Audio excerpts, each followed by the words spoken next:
Tierlist agressif, là. Le title, là, c'est Who Sucks, Who's Good, Eternal Esports. Who sucks? Wow, there's a lot of people that are gonna be in the C and D category. I tell you right now, I having to cast most of these games because no one wanted to give coverage for the Eternals and shit. Like it's cool and all that everyone wants to just play on Sunday, but it means I was the only one who was giving actual coverage outside of the one little match a week that Kenal was doing. All right, Ouais. but are you all good and ready? Ouais, je pense que tout est clean, là. All right, On sounds doit être là. that's good. Let me just get this over here. Am I behind on my dailies? Give me just a second. Oh yeah, okay. Give me like 2 minutes. I just have to finish these shit dailies in Arrows Fantasy because the dailies that Alright. reset like 35 minutes. Puis I don't want to miss out. Mais ça va prendre comme 5 secondes. Real quick, because I can cheat mes dailies là. If I leave in the middle of a fight, it counts as if I lost the fight, but like instantaneously. Oh, holy shit, man! She's just fatigué. Do you ever get that feeling that when you go to someone else's house, like if you ever go to like family or a friend's house, and you're like sleeping on the couch, and you feel like you're not sleeping on your arm, you wake up, you're sleeping on your arm, and your arm's completely numb. By the time you wake up, you just like, what the fuck happened?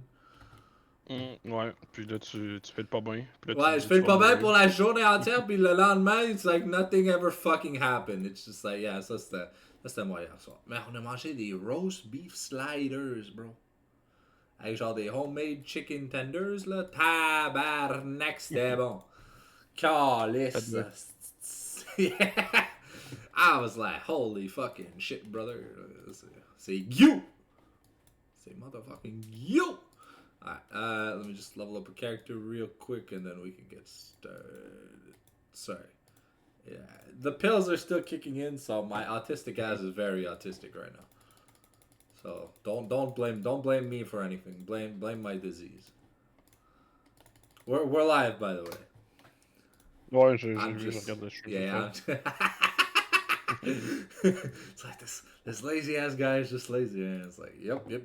All right, Bobo. So bienvenue, welcome one and all to the Eternals Esports tier list. The return of me and Mr. Jonathan Richards as Bonsoir tout le we monde.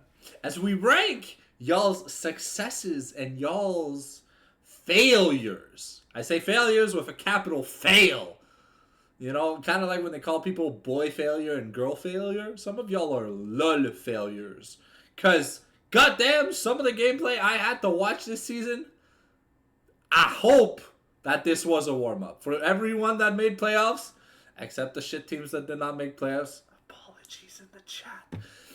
Just saying, the top 6 teams we got some banging cooking content for you on this first weekend. Of course, the 2 actual good teams don't get to play for now, but we kind of get the like middle-aged pack of the bunch, kind of like the middle siblings in the family. They're going to be fighting for who gets to, talk to mom and dad about getting an allowance. Now that's going to be where the real money is. Because, to be fair, some of the better teams, it's going to be a 3-0. Like, I think Love You versus a bad team is a 3-0. And Void versus a bad team is a 3-0. It's going to be fast. It's going to be quick. It's not even going to be interesting, bro. It's going to be like watching Rogue play in the LEC. And no one wants to watch that match. That's why they never make playoffs. And it's hard. It's hard to finish a season with less than 2 wins, right? In the LEC. Because, I'm just saying, you got 9 games to play. That's all you got to do is play 9 games. Can't even win 2. It's like, bro, man. All right, but let's get started. All right, so first and foremost, I would like to, before we start ranking players, I kind of want to rank teams first. Because I feel like we did the start badly last time. We didn't go the way I really wanted it to go. Because I didn't have a script, So I want to do my power rankings first. I feel like it's going to be more appropriate. Because I have a lot of negative things to say. But I will be sucking a lot of dick to the people I'm praising later on in this video or stream or wherever the fuck you are watching it from. Right now you're watching it on Twitch. Tomorrow you're probably watching it on youtube.com/The Fallen Sanctum. Make sure to go sub if you don't want to miss out the entire thing. If you can't stay the entire 90 minutes to 2 hours that we're going to be rambling on about. It's mainly going to be me. I'm going to let Jonathan Richards talk, but I'm autistic, you know, so like I'm the king of the castle, you know. My house, my rules, right? He knows that rule too, so don't worry about it. I'm not ignoring Mr. Jonathan Richards. It's just he has probably a lot less to say because he's been playing these games, so he hasn't had to watch all this cancerous gameplay that I'm gonna be having PTSD about. But y'all have seen the results tab in the Eternals Esports Discord. So when I mention a specific performance, I mean, y'all know who I'm talking about. So I'm not going to name names if I don't have to name names, but I am going to be straight up toxic when I have to be toxic, all right? So anyways, in my power rankings, starting off, I don't mean to like, you know, glaze that sausage, but I feel like my first and second seeds, you know, if we look at the playoffs right now, they're kind of accurate. I'm going to have Love You in first. I'm going to have Void in second. I'm going to have Dark in third, JC Fan Club in fourth, and then we got Hydro Quebec and DH fighting for fifth and sixth. Now, seventh and eighth, it doesn't really matter because they didn't make playoffs. So, they're garbage. Right? Throw them out the window, you know? On les renvoie à Chibougamau, à Saint-Glinglin, des Crises de Murmure. Puis they can go enjoy their poutine with les Orignacs. Out in minus 30-degree weather. Alright? So, let me give a bit of context. I feel like out of all the teams, Love You has the only versatile mid laner. I'm not saying that the other mid laners aren't versatile, but Draguel has shown that he is willing to click the random button until he wants to click the lock-in button, you know? He's that kind of guy you meet in an ARAM who's like, alright, so guys, what do you want me to play today? And that's a feeling that I haven't gotten from a lot of other mid laners, and it really adds to like kind of the diversity of what the team can kind of run. Because, you know, when they want to run Galio in the mid lane, or they want to run an assassin, or they want to run an AD champion, I mean, he can pick whatever he wants, and he'll probably do well. I don't think I've seen the guy have an atrociously bad game where he's like 2-17, and he's the reason why his team lost the game, you know? He's had some games where, you know, it's just a regular mid laner, but I mean, most of them, it feels like Draguel's been kind of, you know, up to snuff with the things that people were asking of him. So also just the Love You dynamic seems to be probably the better one for group environments in terms of like macro and shot calling, but maybe that's just because there's more confidence in the person making the calls. I'm not too sure about that. Yes, I am glazing Mr. JR here because he's been doing a phenomenal job not just being stuck on Sejuani and Maokai duty every game of the year. And Void has just played well. They have a good top laner. They have a good jungler. Their bot lane's not bad, you know. And then who'd I rank third? I said what? I said Dark. Mr. Magic's played phenomenally this split. He is not the reason why his team has lost any games. He's looked like the MVP in about 80% of his games, and Poro looks like the MVP in the other 20%. And as long as Le Vrai Joe isn't like 1-5, Dark can win a game. Fan Club, there's some communication issues, I feel, with the team overall. But hey, you know, the roster was kind of made not last minute, but there were some like sort of last minute arrangements, kind of like with Hydro Quebec. So it's normal that the synergy is not 1,000% there. And DH, well, it comes down to a compatibility issue with a lot of what the star player Stardust wants and what the team is willing to do. But there are roster swaps for a lot of rosters on the way, so there's no need to be sad about that. And I pretty much I mentioned everything. Yeah. And you look at Make is a fun team to watch, and they're willing to throw games for content. But hey, I mean, I'm a G2 fan, so I'm already used to seeing professionals do it. Now, when amateurs do it, it's even funnier. So I'm let you give your take on your power rankings, and then we'll start on the individual rankings. Ok, ben, on peut faire. Si t'es parti en force, je sais que t'as refait ton Power Ranking Stride Pipe, Yeah. mais on n'est pas revenu sur nos Power Rankings qu'on avait fait. Oh, Fait okay. que, You want me to give a synopsis for the beginning one? Okay. ouais, mais So on le voit, là, tu sais, on se donne une petite note. Toi puis moi, 8 puis 7, je pense que c'était assez facile, yeah. effectivement, de Okay. classer les deux équipes. I'll be honest. The reason why the start of the season, I had no faith in Love You. Brand new org. Players were pretty, I want to say, mid. And it's kind of true. You know, you guys don't come from all-star rosters. You know, Mimi didn't have a fantastic finish. Sano Bros is eh. And Draguel, a very big unknown. I personally didn't even know who he was as a player. I only really knew you on the roster. And who's your top laner? Reg? Ouais. Yeah, see, I only knew about you and Mimi. And putting your scores together from La Mamago, we didn't get an A plus. We got like a B minus. So that's why, you know, Ah, mais- I put you Non, sort mais of in c'est the middle correct. of the pack because yeah, il y avait juste, Non, il y mais avait c'est pas. correct, je suis pas loin de te justifier pour le début de la saison. Là. Je voulais juste qu'on Okay. fasse un petit review, là, c'est pas Yeah, grave. yeah, Là. yeah, yeah. Parce que c'était So parti en force. to, Fait que c'est ça. Fait que, of course, je nous étais mis first, on a fini premier, bien yeah, évidemment. yeah, Hein, yeah. de mon côté. Après ça, j'avais mis Night Elf qui ont fini deuxième. Yeah. Puis le middle of the pack, je l'ai eu tout wrong parce que tout le monde était à une game ou Yeah, proche. yeah, Là, yeah. si on compare, j'ai le C'était, classement ici, on va comparer. Là. Le classement, il se joue. Tout le monde, c'était au le milieu, tout le monde, à slobberfest part là. Hydro-Québec, 57,14% win rate pour les BO3. Fait que c'est un score de 4-3. Je sais pas I compter. think, Fait yeah, que c'est pas yeah. des I maths. think, yeah, yeah, Les maths, yeah. c'est pas ma force. Je crois que c'est 4-3. Puis on peut voir dans les games en général 57, 56, 55. Fait que Like tout a une game c'était d'écart super probablement. Là. plush. Yeah, yeah. It was Mm. like one extra game Mais lost in a best of three to one extra game won in a hein, best of three or whatever, you know. c'est Like ça. just Tout ça fait eking une petite game out. à 4 parts. Yeah. Mais c'est ça. Puis là, fait que tout ça, je l'ai pas eu bon. Puis bien sûr, les deux derniers, on l'a eu bon. Toi, tu nous avais mis 6e, Hydro-Québec 5. J'avais mis Void Les en deux DH en premier. quatrième. Yeah.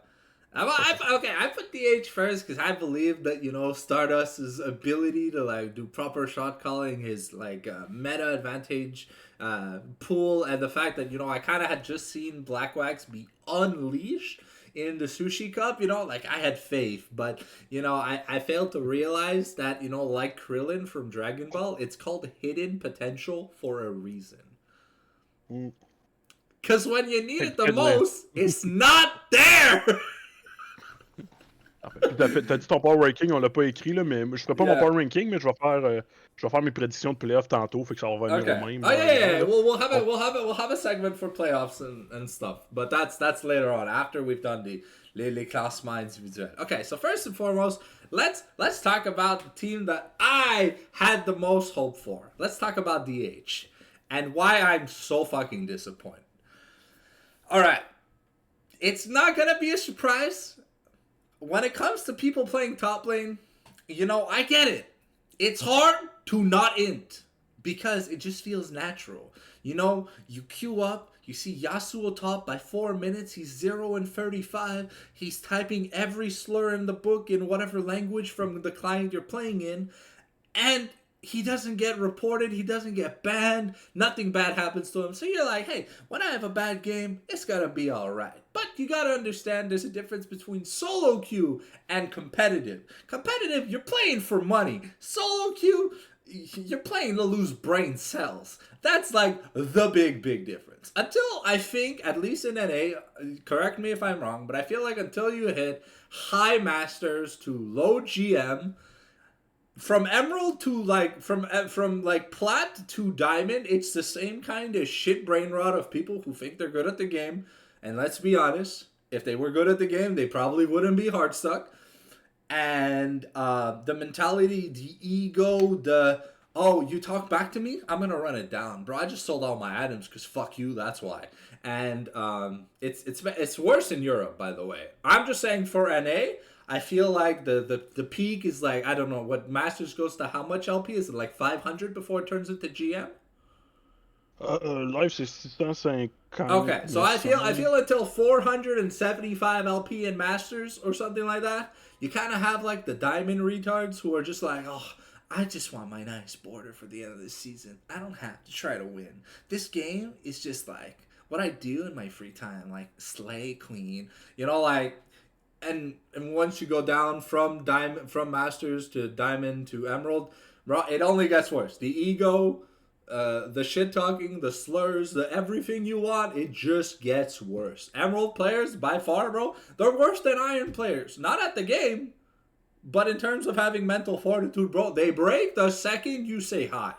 You say hi, like they'll be like, bro, you shot my parents. I'm gonna run it down all game. And that personally, that was my experience playing solo queue as a support main. Before I got to Emerald, I had a 90% win rate on Leona. I got to Emerald, bro, that shit tanked to like 55%.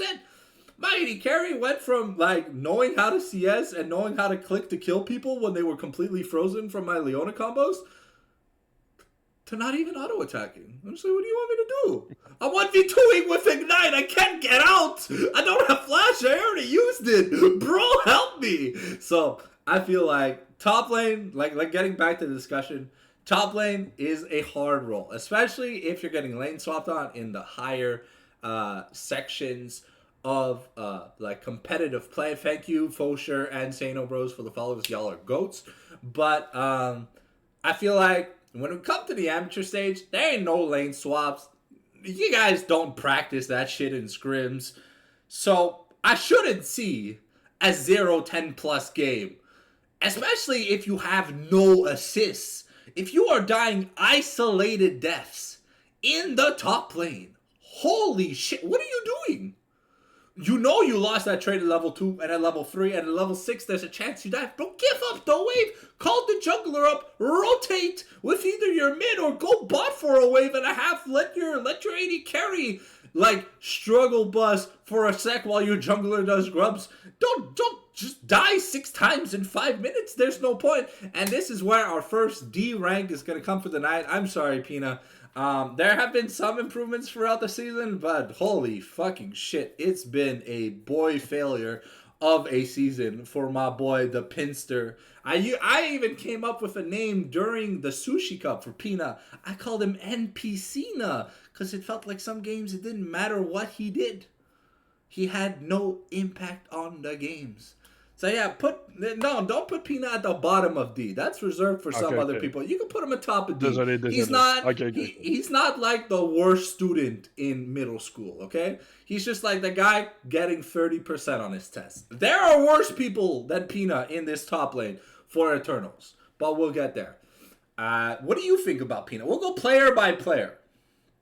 We'll go player Ouais. by player. So I gave my rundown on why Pina hella disappointed me. Now, what's your perspective on Pina? You played one match against him, right?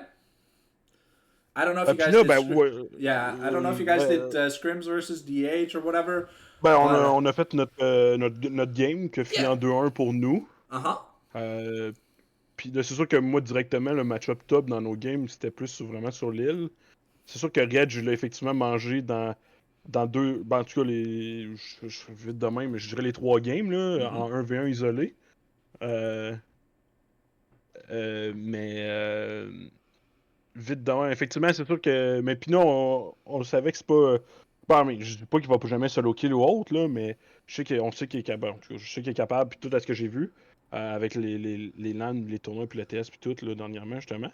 Mais c'est sûr que pour l'Eternal, c'est pas sa meilleure performance là, qu'il fait en ce moment à ce niveau-là, là, effectivement.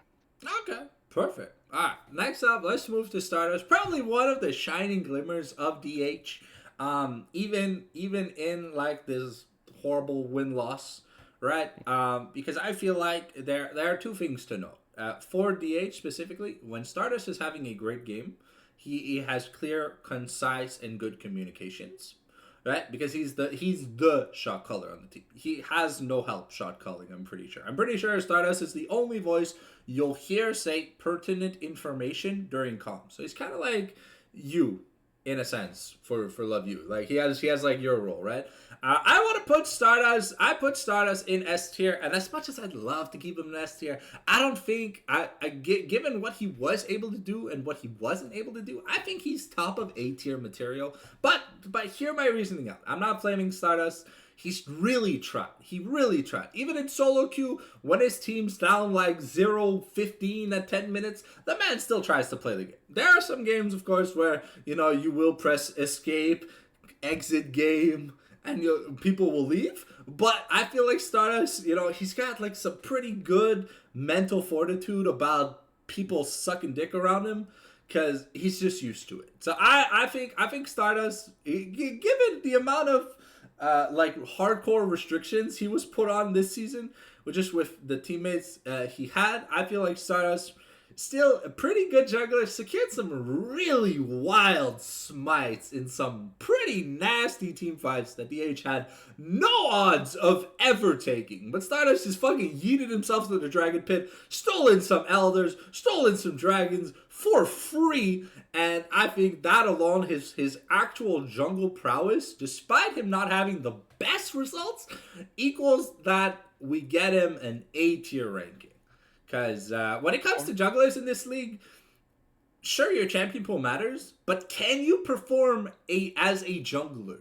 Because a jungler's job is, 1, to secure objectives. 2, if you're the shot caller, is to provide clear and concise information to your team. Even when you're having a bad game, as long as you can relay, get to Dragon, or get to Baron, or defend the Nexus, you're doing your job. And 3, how well can you smite? Can you smite through Callista Rend, through Zaya Feathers, through fucking Kog'Maw and Twitch, jerking each other off while Leandris is proccing on the Baron Nashor? How good are you? No, Pupu, I'm not gonna do insertation. I'm just, there's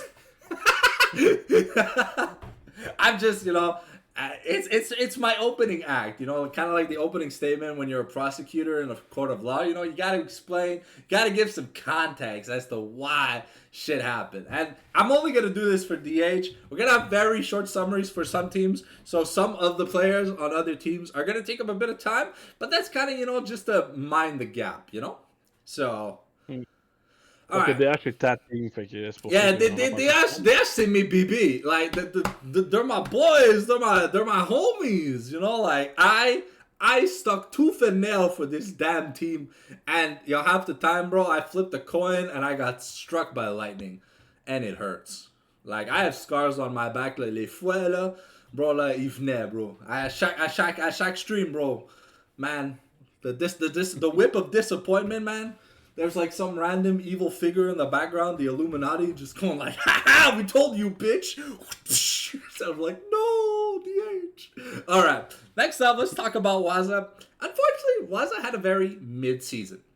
I'm gonna put him in B tier, probably the middle of B tier. He had the most mid-season that you could have as a mid laner. He is what I would consider a little bit of a protege. In terms of having nuances and experiences with different champion pools. And it's cool that he's gotten creative into the later parts of the season. But for the most of it, he kind of just played his cards. Sorry, how do the Gen Zers call it? Quiet quitting? Where you barely have to do your job. You just do the strict minimum, nothing else. No overtime, no this, no that. It's called quiet quitting, right? What? Okay. Was a perfect example of someone who just did quiet quitting this season. Nothing important happened. It was just quiet quitting. No flame, no blame, but nothing, interesting came out. Outside of, I think he had one cool game on Anivia or something. Outside of that, it's just average, played the same, typical mages, no creativity, no ingenuity, and the results were, fairly accurate.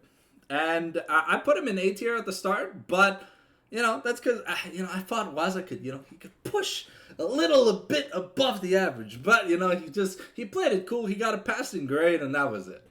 Next up, let's go to Blackwax. Unfortunately, another huge disappointment. I saw this man 1v2, 1v4 teams Sushi Cup. And you guys probably saw it if you were watching the stream. This man on Callista, Unchained, he was like, a white guy with an N-word pass just going off the rails.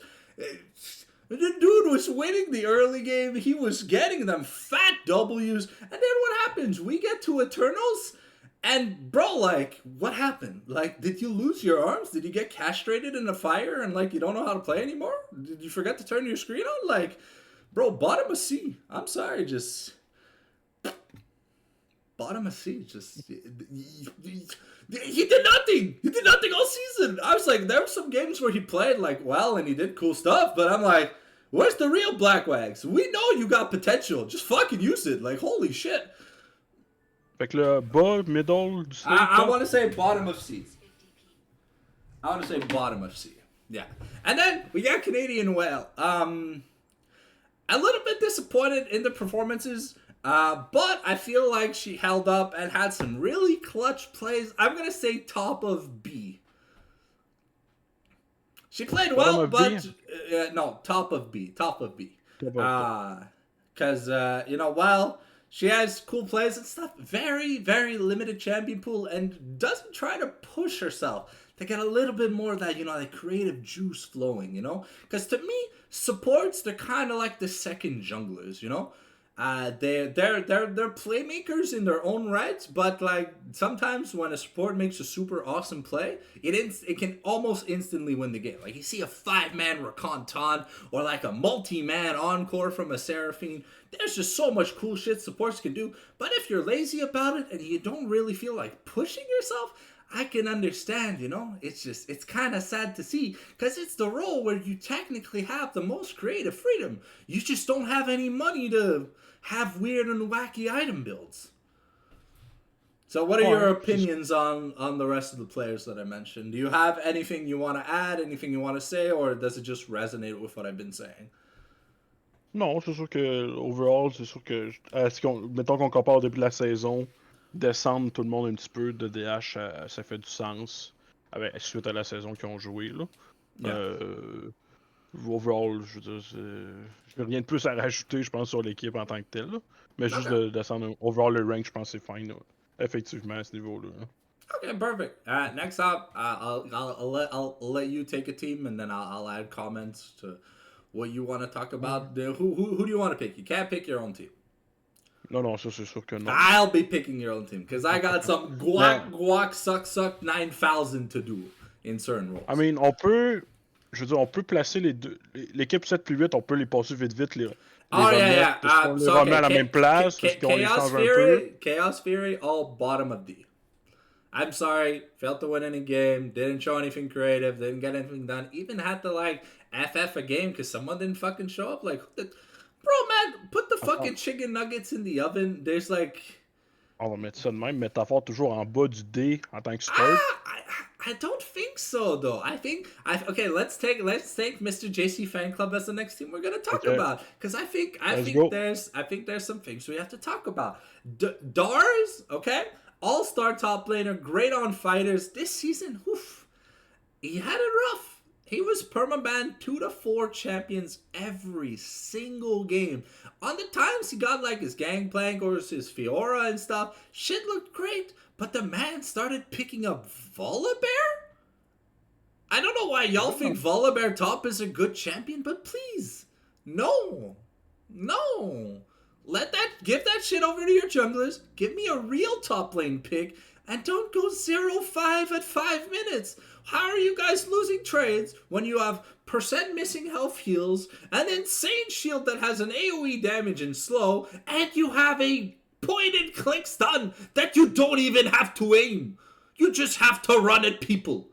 You should be able to get away from any 1v1 easily. Fait que là, of course, Das n'est plus le top 1, fait qu'on le descendrait où? I think, given his recent performances, I think he's like a B tier top laner. Okay, aussi bas. Because if he's not on his 3 main picks, he's not great. He's like above average, but he ain't that. He's not got that chutzpah.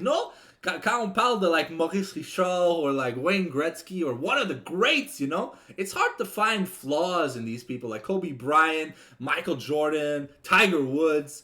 You know, Dars's name just can't come up there because he's Je suis only d'accord avec toi. good. He's only good when his window's open. Puis la moitié du temps, il joue avec sa porte fermée. Dars 23 s'est fait exposer. Est-ce qu'en Mamagouille, ça serait fait carry, peut-être?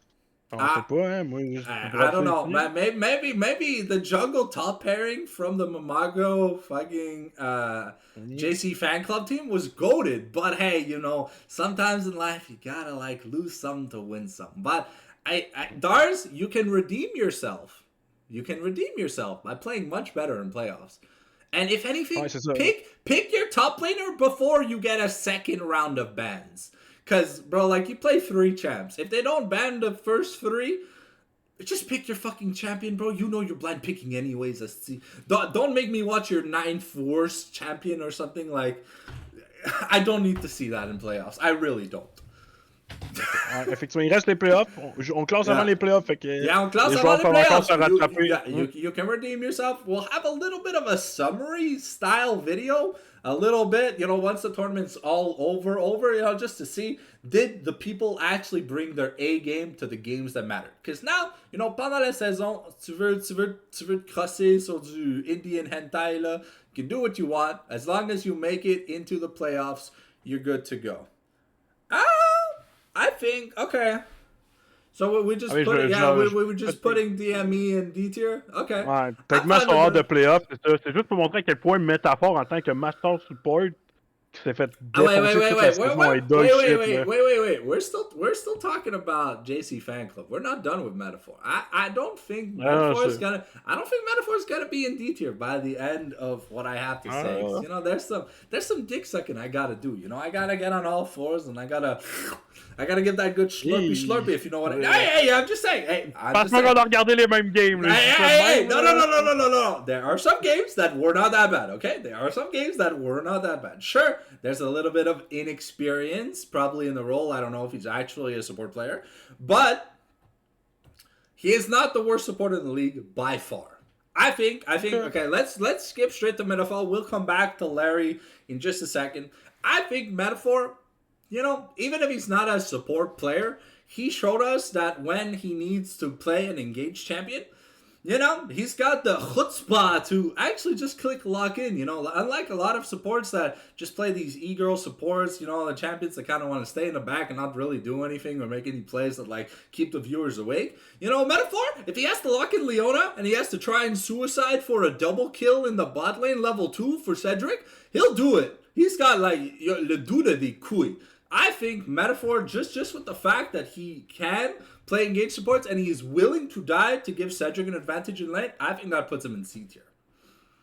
Parce que moi, personnellement, je prends n'importe quelle personne qui joue dans Enchanter comme Crazy Mimi ou Amanda qui joue bien leur Enchanter versus le Alistar Métaphore qui est Iron 4. Là. Fait que même s'il est capable de jouer des champions engage, je prends n'importe quel Enchanter avant. Okay. Leona, je pense qu'elle Iron 2, sincèrement. Okay, but it's really not that bad, bro. Like, I don't know if you saw the same amount of 2v2s that the fucking JC fan club won early in the bot lane. Sure, there were some games that were total fucking disasters. I will say that.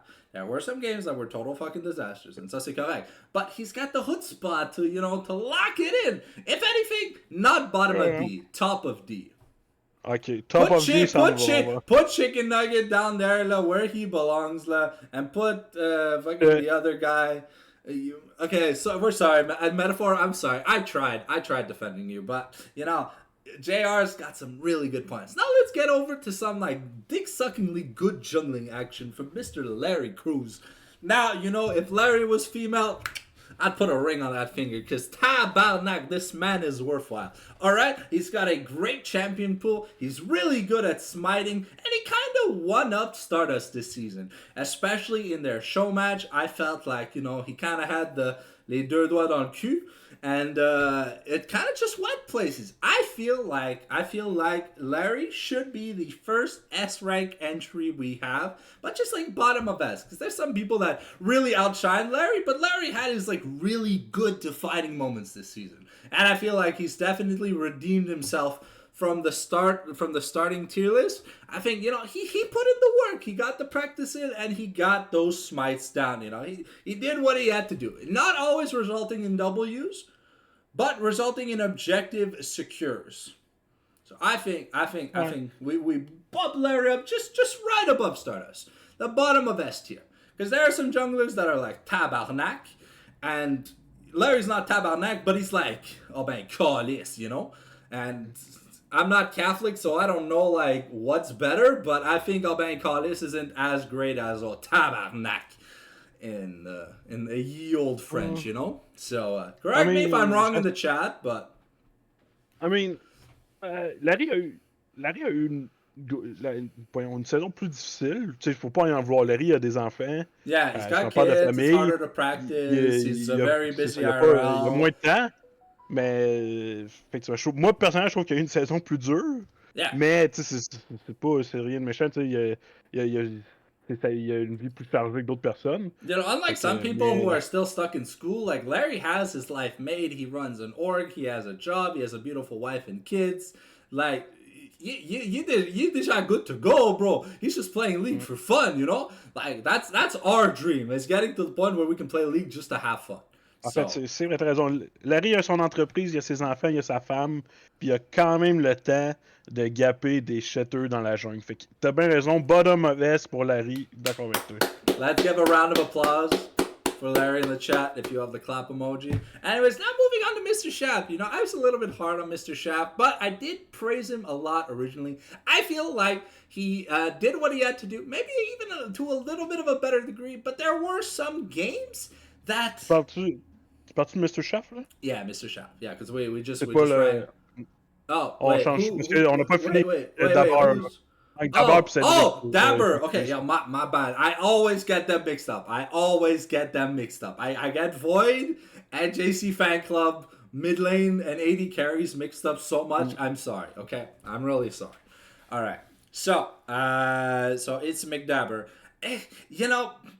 I tried putting a lot of faith in the McDabber basket, but I feel like Waza, he kind of just played on that average level, and I'd kind of put him at the same place that I put like Waza. I'd put him at the same place that I put Waza, like in the middle of B tier, bottom of B tier, because there's one slot per player name or whatever. So about middle of the pack in terms of mid laners, rien nouveau, rien d'excitant, just your standard average mage player. Some highlights, but like not really anything impressive. It's just like the guy can kill minions, and the guy when he's playing Syndra can press the R button and kill someone. It's like he does as expected. He's just quiet quitting. C'est ça. Je pense que c'était ça son rôle dans l'équipe à la base. Yeah.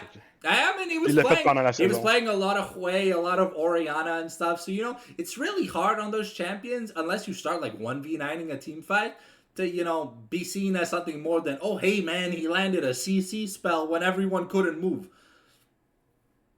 It's not like, oh, shit, the Shockwave predicted the flash, and the guy dies, he loses his flash, and the game is over. All right, now, who's the AD carry? It's Cedric, right? Now, Cedric, I loved watching Cedric play. I feel like Cedric has that chutzpah as an AD carry. I want to put him at the top of A tier. Because he was the reason why I think Leon Gaming or whatever won the Sushi Cup. Like, he won V9 that series against you guys. Like, he earned his title on this team. And honestly, he's great mechanically. He's very flexible. He can do a lot of things. Sometimes I feel like there's a little bit of off synergy between him and Metaphor. But it's normal if it's like their first split playing together. If this roster does stay together, I feel like this guy's got real potential to become a star player on the roster. C'est pas la faute à Cédric, c'est la faute à Métaphore, c'est quand même un D-tier player. Là. But the biggest problem when you have too many star players on a roster, it's a little hard to choose one to focus, right? Because like you have Dars and you have Cedric, the jungler can't be in both places at once. So either you're snowballing your OTP style bruiser slash fighter split push god, or you're boosting your team fighting prowess mechanical king. You know, like see, they gotta pick and choose. And sometimes if you pick the wrong one and the other gets stumped, man, it's not your fault. You know, like your head was in two baskets, and well, you decided to take one out, and it just happened to have raw eggs inside of it. And that's gonna be Mr. GC Fan Club. Now let's get back to DME. I know we already ranked him bottom, about middle of D. Honestly, it's a fledgling team. They didn't really get much done. They didn't really do much, but they didn't really have any expectations to get anything done anyways. If you look at the ranks of these players, we ranked them all in C because we didn't really have much information. I knew a little bit about Atomic Welder and I knew a little bit about Azanai, but they weren't like remarkable players, if anything. You know, they were just like very average players. And Mais, that's okay. d'accord, je les ai mis dans le D vu que techniquement, tu sais, ils sont out. Ça sert à rien de les classer. Yeah, Mais je suis d'accord que dans la saison, ils ont quand même gagné. Ils ont fini à 13 points. C'était juste 3 points derrière DH, Hydro. Ils ont quand même gagné des games contre certaines équipes à comparer à Chaos Theory. Ils ont été quand même dans la course pendant un certain moment pour les playoffs. Fait que moi, là, c'est sûr qu'on les a mis D vu que c'est les playoffs, effectivement, ils sont plus là, mais à mon avis, il serait un petit peu plus haut que ça. Je serais encore dans le coin du C. Give or milieu du take, C, yeah, give or take, you give this time a little bit more time to, you know, like mesh together and stuff. Like, it's cool they got some wins and stuff, but, you know, winning a game in a set without winning the set, you know, it's like, and you got some upset wins, that's kind of cool, but you didn't get upset wins where it mattered, you know, like to really shake up the standings. It's like, cool, you beat the 5th place team because you beat the 5th place team because they don't know how to play as a team. It's like, you know, it's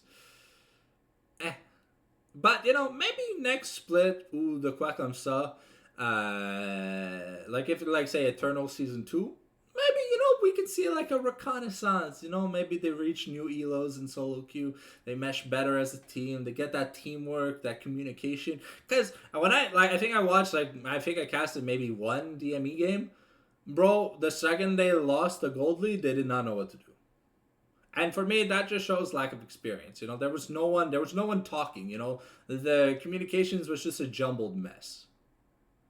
Ok, j'ai pas. Pour eux autres, j'ai pas checké leur. Ben, j'ai pas checké leur No, game. No, but the skill okay. cast, it just felt like, you know, kind of like when you're watching like a Rogue game in the LEC. I don't know if you watch the LEC or whatever, but like Rogue is a team that notoriously can do like okay in the early game, but then when they come to the mid game, bro, it's like just question mark things like what the fuck are we supposed to do?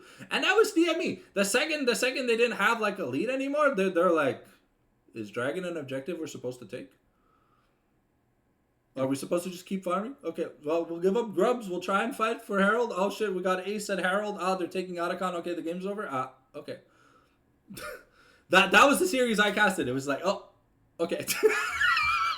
Like, it was just over in the blink of an eye, you know? All right, so we covered DH, JC Fan Club, DME Reborn, and Chaos Fury. Out of the last teams, we are covering Love You last, just saying.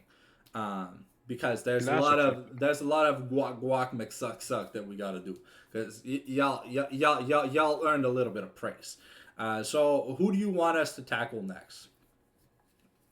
It's your choice between Dark, Hydro-Québec, and Void. On peut y aller avec Hydro-Québec tout de suite. J'ai encore leur game en fin de semaine en tête. Sounds good. All right. All right. I'm gonna do something we don't normally do. I'm gonna go in reverse order. So I'm gonna go from support to top lane. Just, you know, spice things up. You know, keep things. So who's the support on this team? It's Resius. Non. Voyons, t'as praise leur support au début. Oh, it's Zetsay. It's Zetsay. Right? Ouais, le seul support S d'après toi. Okay, yeah. Okay. So Zetsay still, like, he is the Hillisang of Quebec. He is someone, you know, who I would love to, you know, when they die, and if I'm still alive, you know, donate that body to science. I want to pick his brain to see if we don't find like some like microcomputer chip with like the Illuminati save data on there. Because like, I think this guy, you know, he's just next level. I don't think his position changes in the ranking. Sure, his team sucks, but his team sucks for reasons that aren't his fault. he's kind of like Stardust on his team, where when he loses, it's not his fault. Sure, there are some games where he looks bad, but you just don't understand the science of the Sensei. That's all I have to say for Sensei. I'm keeping him in S tier. I want to keep him in S tier. I feel like dude's a throat goat. Like I don't think there's another support that gives a better blowjob than this man. Blowjob theoretically speaking, not physically, Ok, Poupou, il s'en va en scrim, je pense. Fait qu'on va le faire après cette équipe-là. Okay. Après, on va faire Void, mais on va revenir à Hydro, là, je ne rentrerai pas. C'est sûr qu'avoir les performances, je ne mettrais pas NCS. You want to put him on top of A? Because I feel like he's not S because he is like the faker of supports. He's S because he's got that mind fuckery, like he just when he does something, you don't understand why he did it, but he just does it. And sometimes it makes sense, but sometimes you just gotta be like on that next plane of existence to understand why he's playing 4D chess while y'all playing fucking jump rope. C'est sûr que si on prend Elisan Prime, je suis d'accord qu'on le met S. Si on prend Elisan les 2 dernières saisons. Ok, mais Elisan les 2 dernières saisons, il a pas été donné une équipe where he can shine, because like it's like an autistic person without a structured background and like a support team. The person's not gonna make any fucking sense. But through look at Bill Gates, he's autistic. But guess what? He's got a great support staff, and therefore he became one of the cooler autistic people in the world, right? And then you have me, who's just like some random loser ass. But hey, given a great support system, I'm sure my jokes would sound hilarious, okay? But sometimes they just don't hit. Bottom of S, ça te va? Yeah. Okay. So do we have to go to Void? Do we have to go to Void right away? Because non. On va y aller à Hydro-Québec avant. Right. On va finir Hydro-Québec. Right. Sinon, on le mettra sur le side là. I'm gonna be toxic. Il joue des tanks, il n'y a pas moyen de se concentrer au top. Il joue des tanks. I'm gonna be toxic with this next one. I'm sorry, y'all already knew it was coming. It's the reason why I'm banned from DH. I'm gonna put Batan in D tier. I did not see what I wanted to see. I did not like what I saw. There were some highlights, but there were many lowlights. I feel like she's just a really bad AD carry. Probably better in any other role, but she just hasn't been given enough time to flourish as a proper AD carry player. She had some redeeming games on Ezreal, and yeah. I just didn't like what I saw. I'm gonna put Batan at the top of D tier, because even though she's bad on the role, she still made playoffs. Mais je dirais pas jusqu'à D parce que I think we would put Blackwax above Batan. I'm to be honest. If you want to put her in C, Blackwax has to be one cut above. Il va monter. Parce que Batan, elle a montré qu'elle pouvait. Elle avait certains bons champions. C'est vrai que c'est quelqu'un qui venait de roll swap, effectivement. Elle avait son main champion, je pense, c'était Ez, effectivement. Yeah. Elle avait un bon Ezreal. The week 1 Varus game was just confusing because she went on hit, bought a tier. Ouais, ça c'est une question. Manamune on hit Varus, let's go, baby! But yeah, there you go. If you want to, if you want to put Batan... C'est quelqu'un qui venait de roll swap. Puis c'était. Dans les OD, c'était. Vite de même, c'est la seule qui jouait Zig, Seraphine, puis tout. Ça, c'est quelque chose qui est toujours pratique à avoir dans une équipe. I'm not saying she's bad, but I'm just saying she hasn't had enough time to prove her worth in the role. So she's, to me, she's below average, even though she has the ability to have some niche picks. But, she just isn't there yet. If she wants to continue the role, then I hope she, starts practicing it more, puts a little bit more passion, maybe develops some AD. It's cool to have AP spice picks, but, that's been a thing for I don't know how many fucking years for the people that don't know how to, properly CS or properly have, the 1v1 mechanics when it's just, the 280 carries ballet, you've seen it. Worlds, the Kai'Sa versus the Ezreal, the Xayah versus the Kai'Sa, those epic outplay moments. Batan never slots into any of those moments because I don't feel like there's no energy, no passion. The meme from TikTok, no energy, no passion. I couldn't feel it. Ouais, c'est sûr. Si ça continue peut-être, mettons qu'il continue la prochaine saison. Yeah, if she continues next season, maybe she can redeem herself, get better, do more stuff. It just is what it is. And now let's see. Now we're talking about Mr. Shaft, right? No, wait. We're talking about who's the Euh, mid laner? et au mid, c'est Storm. Ghost Nation, excuse. Stormwind, c'est Ghost Nation. Victor. All right, I want to put Ghost Nation much higher than I put him. I flamed the shit out of this man, but this man, even through a busy university career, I feel has pulled some of the sauciest mid lane gameplay that you can ask for someone who barely has time to play the game. And I feel like that's great. You know, guy's super busy IRL, still has time to get in some spicy champions, two, some cool and unique picks, and three, almost brought back games for no reason when his team was losing so fucking hard. I don't know if you remember that Cho'Gath game. Man stole two fucking clutch ass objectives with the feast that fucking Hydro-Québec had no rights being at like the point where they could secure the objective. Dude, man just flashes over the wall, secures Bear, and then the game stalls another 15 fucking minutes. That honestly one of the coolest plays I've seen in amateur level. But I want to say probably I'm ready to put Ghost Nation like bottom of A. He's carried his weight. He plays cool champions, and even though he's like super busy, he kind of just does what he needs to do. He's not the best player, so he's not the faker or the caps of like NA, but he plays well. Given the circumstances, he just plays well. C'est le seul que j'ai vu jouer Shogat au mid, je pense, en plus. And yo, Shurelya's first, bro. Hey, yo, man, moi, ça m'a pris par surprise. I didn't even know what fucking build he was going, because I was like, hey, I saw that fucking build in like fucking Korea or whatever, but that's a while back, you know, so it kind of just surprised me. And there was no hesitation locking the Cho'Gath in. It's just like it was a snap lock in, you know. There wasn't oh, I gotta think about this. Nah. They saw the victor, they instantly locked in the Cho'Gath. So it was probably something like from the interview I had with Ghost Nation. It wasn't something that they had really like, you know, cooked, but he just felt like it was the right time to pick it, and he just went with it. And I like the chutzpah of, you know, they knew they were making playoffs, and you know, they felt like they had to try something to get creative for game two. And, you know, they got creative. It didn't work, but they got creative. It almost worked. It almost worked. But ce game-là, je l'ai regardé, là, c'est ça que je voulais parler. Ce game-là, j'aimais vraiment leur draft de ce game-là. Puis à mon avis, il aurait dû win. Là. Il avait vraiment le meilleur draft. I'll be back in like 10 seconds. Je vais continuer mon run pendant ce temps-là. Mais la game de DH Hydro contre Void la semaine dernière, je crois vraiment que Gamer. Ghost Nation puis tout avait la meilleure draft, puis je suis vraiment déçu qu'elle lose. Je pense qu'au final, ça s'est joué sur le decision making, là, mais on aurait dû avoir une 3 séries là-dessus. My biggest problem is you draft a split push kind of team comp, and then you're forcing front to backs with a team comp that doesn't want to do front to backs.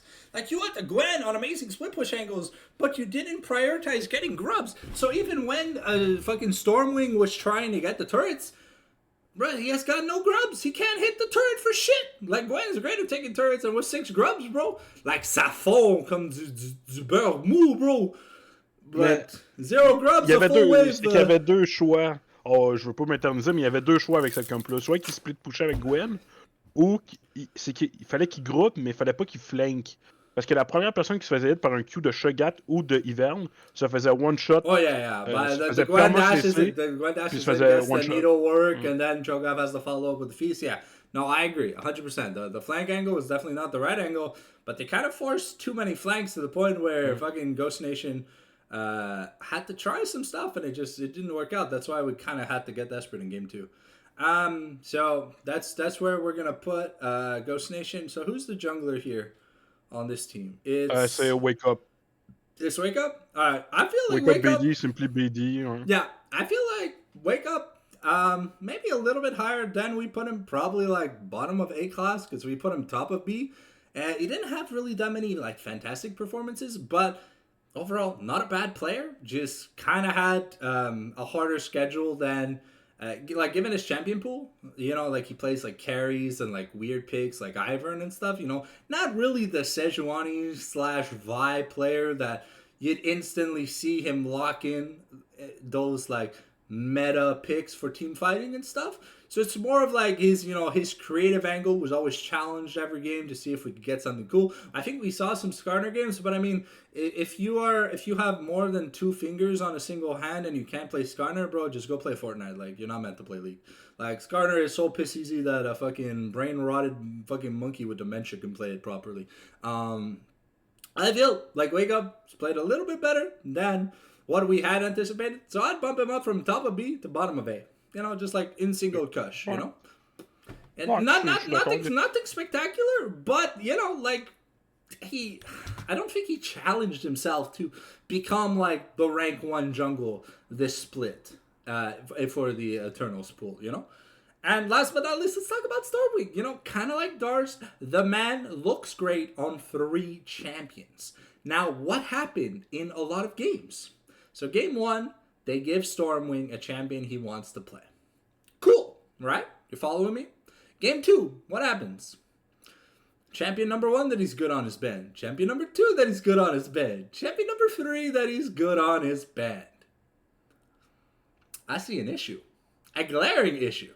It's not that Stormwing's a bad player, but like Dars, he looks great on what he looks great on, but when he's forced to try and cook, the man doesn't know how to cook rice without a rice cooker. So unfortunately, he gets like the burnt bits in something that's a steamer. So I think Stormwing gets a little bit of downgrade this season. I think while he didn't have as low lows as Dars, he didn't have the as high highs that Dars did in his few games. So I'd be willing to put him in the middle of B tier. Okay. Because while I expected more from him from what I had seen when he was replacing people for scrims and stuff, dude looked fantastic. But that was probably because he looked fantastic on what he knew how to play when he was forced to cook. Man just didn't bring an apron to the kitchen and burn half the food he was cooking. That's just it. And that's gonna wrap it up for Hydro-Québec. So let's talk about Ninetale Fox Void next. Let's start with Poopoo, the savior of the top lane. Now, look, Poopoo gets a lot of criticism for sometimes making stupid plays. I've seen him play solo queue. Sometimes he just has Down syndrome and runs it at the speed of sound, kind of like he's watching the Sonic movie and he's trying to set a new PB that Sonic would obviously bust. But there are some great Poopoo highlights. Not only is he phenomenally good on low econ, so when he gets NPC nud, when he is an NPC and doesn't matter in the game, he still does his best to get the assists where they matter, even if he knows he can't be a carry. He's going to do his best to set up for his AD carry, who we know is the star player on that roster. And we'll get back to Telmo Bomb because I have some really nice things to say about the guy. I want to say Poopoo probably top of 8 here. He's got some really good highlights. He's great with low econ, very versatile champion pool, and in team fights, when he's playing I gotta fuck up the AD carry champion, he presses his buttons. He gets on the AD carry, even if he dies and they don't win the team fight. He did what he had to do. And that's what matters. Like, when you have someone lock in Malphite and we tell him Aphelios has no flash, motherfucker ults the Ahri in the mid lane who has her ultimate, dodges out of the way, and the Malphite just dies. We can flame him. But Poopoo, when we give him an order, Poopoo listens. Poopoo's like a good dog. He deserves to be given a treat when he plays well. And, of course, smack across the head when he plays like a Zulu. But, hey, I liked Poopoo's performance this season. It wasn't the best. But hey, it was pretty entertaining, and it was decently accurate to what Poopoo was probably tasked to do this season. Ouais, moi je serais d'accord de le laisser à la même place. Je le laisserais dans le bas du S, parce que comme tu dis, tantôt j'ai fait un peu de banter en disant qu'il jouait juste des tanks, mais en même temps, c'est quelqu'un justement qui va le faire. Ça va pas y déranger de jouer sa. And it's not like he's first timing a Cassante or an Ornn ends up going like 0-15 and not being able to do what the champion does, Poopoo can hold his own, and he did fairly well in fucking tower dives and stuff, but he can also play weird things like the Scion, the Yasuo, the Swain top. He can pull out some funky shit. Who knows if we've Ouais, mais c'est seen ça. the entirety existence of Pupu's pool, but Pupu remains one of those jack of all trades that you can't really just dars him out in first band phase, you know? So Non, like Pupu effectivement, will il y always a un have gros a shot chance. sur Yeah, tour. so, sorry to keep interrupting you. Pupu just when it comes to these playoffs, Pupu's like regardless of if he gets counter pick or not, Pupu's always gonna have a champion that Pupu can feel like he wants to be Pupu on and not be getting shit on, you know? Mm. Ben, c'est sûr qu'au début de la saison, moi, je l'avais. Je sais pas quel rôle qu'il mène en tant que tel, là. Moi, je l'avais vu I dans think Pupu Jungle plays pendant a la lot of Mamago, I là. think he plays a lot of jungle, but I think normally he's like a Ouais. solo lane player. I think he comes from mid initially. Pupu, can you correct us if you're still here, bro? Je pense qu'il est en game, là. Je sais pas s'il nous Yeah. entend, mais Yeah. effectivement, c'est ça. En tout cas, moi, je l'avais jugé comme Jungle au début, qui était role swap top. Il était au bottom of S. À mon avis, à ce que j'ai vu pendant la saison, il a fait plus que qu'est-ce qu'il avait à faire. Il a un Yeah. bon champion pool. Avec, il peut sortir Yon, Yasuo, justement. Fait que tantôt, c'est ce que je disais, tantôt j'ai banter parce que j'ai dit qu'il va être sur le Horn puis le Malfit Duty, mais je sais qu'il joue autre chose. J'ai vu qu'il jouait Kyle, je l'ai vu jouer Yon. Euh, Moi, je le mettrais middle of a S pour la saison qu'il a faite, à comparer pour le moment aux autres personnes qu'on a comparées. Yeah. Ils ont fini deuxième, ils ont fait leur saison, ils ont fait une bonne saison. Puis moi, en tout cas, je sais pas s'il y a déjà main top, mais moi, j'ai bien aimé que j'ai vu de Fou au Yeah, top yeah, à ce yeah. niveau-là. Like I mentioned, I really enjoyed watching Pupu this season. I felt like it was good. It was fun and good, and it felt like we saw what we wanted to see from what a player like Pupu should be able to do. All right, now let's move on to Spica. I was harsh with Spica. I'm sorry, Spica. If you are watching this, I'm really sorry. I said some nasty things about you during the first tier list, calling you a washed up version of a shit player, and you changed my mind. You played pretty damn well. Your Xin Zhao, your Vi, even some of the spicier picks you pulled out. I won't name them because, you know, playoffs are coming up and stuff. But the standard staples of bruisers that you got around to playing, I really enjoyed what I saw. I saw some really clean escapes, some great gap closers, and just some really great flash, like extended skill usages to be able to close the gap and get to where you got to be going. I think I want to put Spica in I want to put Spica in like probably like the middle of S tier because he really elevated his game, had phenomenal smites, was even stealing enemy camps with ease, not getting punished for it. And, you know, he really just brought a lot of advantages to the table, and he let his team be able to, you know, just sit back, farm, and chill while he got a lot of the stressful things done in the early parts of the game that allowed them to secure so many leads into so many wins. Effectivement, je suis d'accord. J'allais dire pour Spica, quand je le regarde, ben, en tout cas, quand je joue contre ou je le regarde jouer, je sais qu'il y a un feel. C'était la même chose dans la Mamago, là. Il y a un feel, il y a un bon read de la méta. Il connaît ses match-ups dans le jungle quand même très bien. Il prend les counter-picks. Il joue pour une Invade. C'est le genre de joueur qui est quand même cancer à jouer contre, justement. Là. Il va t'invade sur les bons timers. Il va prendre un counter match-up dans. Tu sais, c'est un des. En tout cas, à part. Ouais, sincèrement, à part. C'est la seule personne contre qui j'ai joué dans la saison que j'ai trouvé que. Comme pas que je savais qu'il m'avait counter-pick, mais qu'il essayait. J'ai le feeling qu'il sait qu'est-ce qu'il a à faire dans le match-up quand j'ai joué contre. Puis je suis d'accord avec toi qu'il y a Middle of S, ça y va. Là. Il était quand même dans le B au début de la saison, ce qui était quand Yeah. même très Well, beau. Là. like I said, I was very mean at the start of the season because when I had seen what I saw from the Mamago and the other things that I had been watching that I had seen Speaker perform in, you know, like I feel like I've had felt that he wasn't up to snuff given the quality of the other players on the roster that he was on.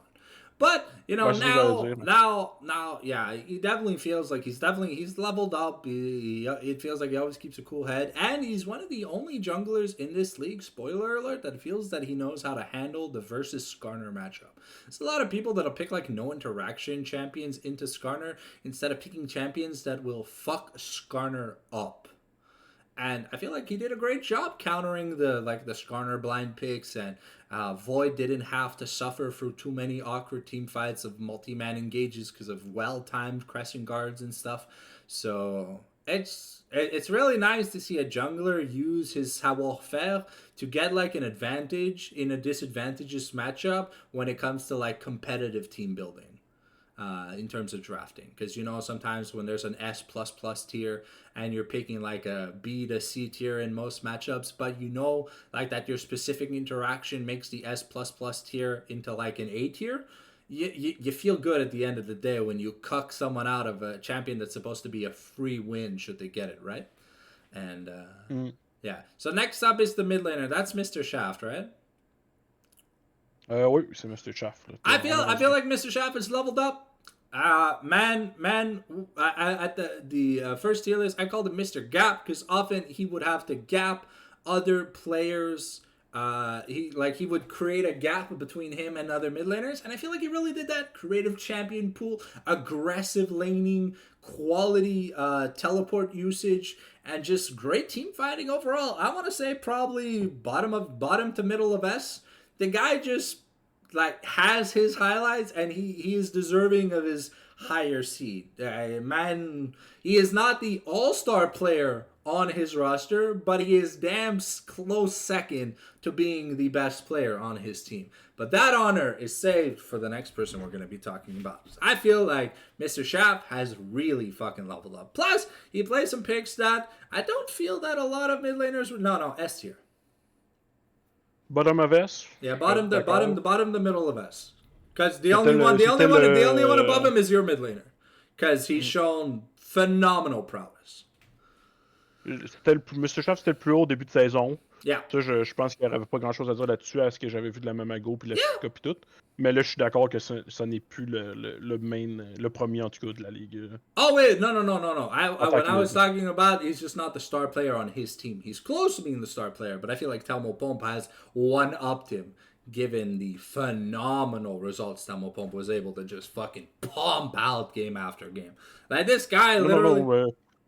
Je parle pas de ton équipe non plus, je parle en termes général de Oh toutes les mids. yeah. Je crois que c'est le He deuxième was overall quand même. he was like above average at the start of the tier, and now he's clearly like sole possession of second place because outside of your mid laner, which we'll get on to later, who just has that chutzpah, and I'll get into the details. I feel like Mr. Shaft really solid season from him. Now let's talk about the 80 carry for Void.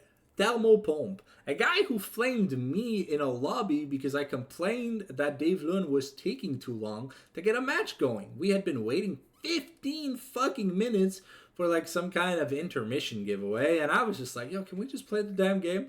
And anyways, I had a bad first impression of the guy, but I did put him up there because he was pretty damn good for the time he was.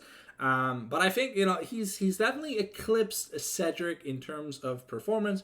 I want to put him probably around the. I want to put him bottom of S because when this player carries, he carries hard. Games end so fast. It's not even funny. You just win a random dragon fight, push through mid, ace the team, the game's over. You got a cannon minion in your wave, game's over. Because one thing Spica was phenomenal at fucking doing was making sure his team got grubs. So that way you ace the team, there's a 30-second death timer, 6 grubs, 4+ people on the map. Bro, man, those turrets, they're getting melted in like a third of a wave's time. So you have time to push 3+ turrets. And when you're already at the inhib, 3+ turrets means the game's just over. So I feel like Thelmo Pomp, he's got a great champion pool. He knows how to CS properly, knows how to do damage. He's an AD that can carry. He fulfills the role magnificently as to what he is supposed to do. I don't think he's the best AD carry in the league. There are 2 people that kind of eclipse him, just either by small margins or large margins. But the 3 people we're talking about are all in S tier, and they're the last 3 AD carries we'll have to talk about. So I think he deserves bottom of S, given how well this guy has played this season. And there's not much else to say about this guy. He's just good. He's just really good on carries. Even when you tell him to carry a game, he's not gonna pull a ruler, flash in front of a Skarner, get impaled into a wall, and die. Ouais.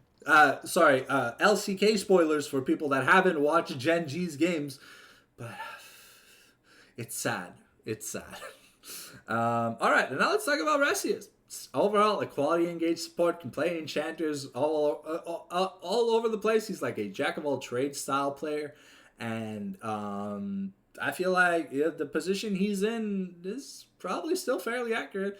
Double Bump has seen a lot. I think I am willing to bump him up maybe like one or two little cushes. I don't think he's as material yet, but he's good enough for what he's tasked to doing. Great warding, good job at providing peel for Telmo Pump, good job at providing engage or like fight opportunities early game for Telmo Pump. And I just feel like he's doing what he's asked to do, and he's doing a pretty damn good job at it. But he's still not like he's not like the Hillisang of NA. He's not the faker of supports. He's just, a bon Jack who's good at the game. Là, je sais pas si on a quelqu'un. Parce que là tu veux mettre Recius en bas d'NC, c'est sûr? Yeah, probably top of A. OK. Because the other two supports are probably... saison, yeah. C'est ça. C'est parce qu'au début de la saison, on a classé Pyro. Mais là, je sais pas s'il y a quelqu'un de DH Dark dans le chat. Parce que je sais que live, c'est plus Clover 043 qui joue. Yeah, I'll cover that topic when we get to it. Don't worry about it. Ok, tu as l'info, ok, c'est bon. But no, I don't have the info. I have an inkling of information, but I'll cover the two different players on a perspective basis. Okay. Parfait.